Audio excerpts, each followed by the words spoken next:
শরৎকাল এই ঋতুটা একেবারেই অন্যরকম।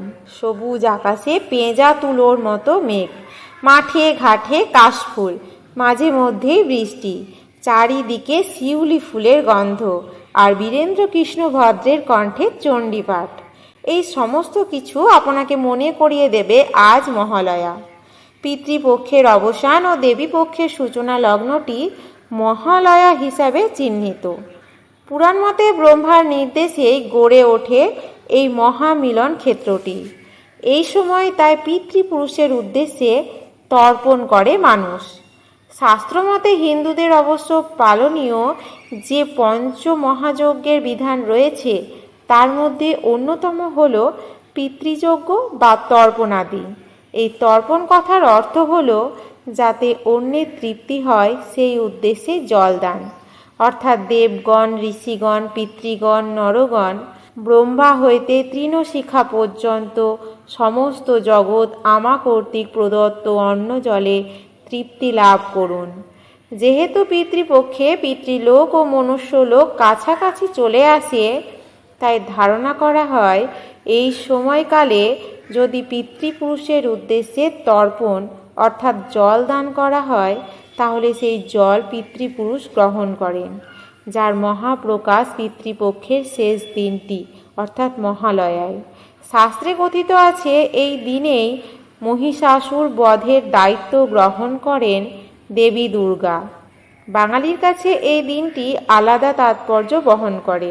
দেবীপক্ষের সূচনা মানেই বাঙালির সেরা উৎসব দুর্গাপূজা এসে পড়া। আকাশবাণী থেকে 1932 সালে প্রথম রেডিওতে মহিষাসুরমর্দিনীর সম্প্রচার শুরু হয়। বর্তমানে আমরা মহিষাসুরমর্দিনীর যে সুরটি শুনতে পাই তা 1966 সালের রেকর্ড, যেখানে বাণীকুমারের গ্রন্থনায় চণ্ডীপাঠ করেন বীরেন্দ্রকৃষ্ণ ভদ্র। বাঙালির কাছে এই অনুষ্ঠানটি ছাড়া মহালয়া যেন সম্পূর্ণতা পায় না। তবে এই দিনটিকে কেন মহালয়া বলা হয়ে থাকে তা নিয়ে অবশ্য নানা মুনির নানা মত। ব্রহ্মবৈবর্ত পুরাণে বলা হয়েছে যে ক্ষণে পরম আত্মায় অর্থাৎ পরম ব্রহ্ম লয় প্রাপ্তি ঘটে সেটিই হলো মহালয়া। কেননা পরমাত্মাই হলো পরম ব্রহ্ম আর নিরাকার ব্রহ্মের আশ্রয়ই হলো মহালয়। তবে শ্রী শ্রী চণ্ডীতে মহালয়া হচ্ছে পুজো বা উৎসবের আলয়। বলা হয় মহালয়া হলো অমাবস্যা তিথিতে, যা উত্তরায়ণের শেষ সময়, এর পরেই দক্ষিণায়ন গতি শুরু হয়। এবার আসা যাক মহাভারত প্রসঙ্গে। পিতামহ ভীষ্মের কুরুক্ষেত্রের যুদ্ধে প্রাণ ত্যাগ থেকে কর্ণের মৃত্যু ও পুনরায় পৃথিবীতে এসে পিতৃপুরুষকে অন্ন জলের নিবেদনের কাহিনীতে এর অর্থ আলাদা। কর্ণের পূর্বপুরুষদের জল দানের কাহিনী আমরা আগের ভিডিওতে দেখিয়েছি, যার লিঙ্ক নিচের ডেসক্রিপশন বক্সে দেওয়া হলো। আমরা মহিষাসুর বধের কাহিনী প্রায় অনেকেই জানি।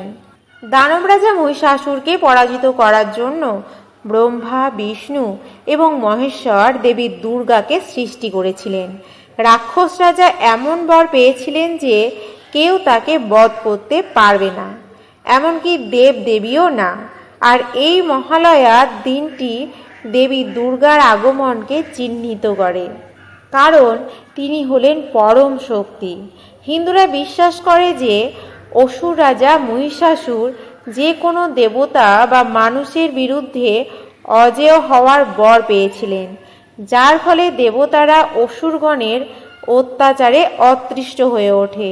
এই ভয়াবহ পরিস্থিতির মুখোমুখি হয়ে ভগবান বিষ্ণুর নেতৃত্বে সমস্ত দেবতা মহিষাসুরের ক্রোধ থেকে নিজেদের বাঁচাতে আদি শক্তির সৃষ্টি করেন।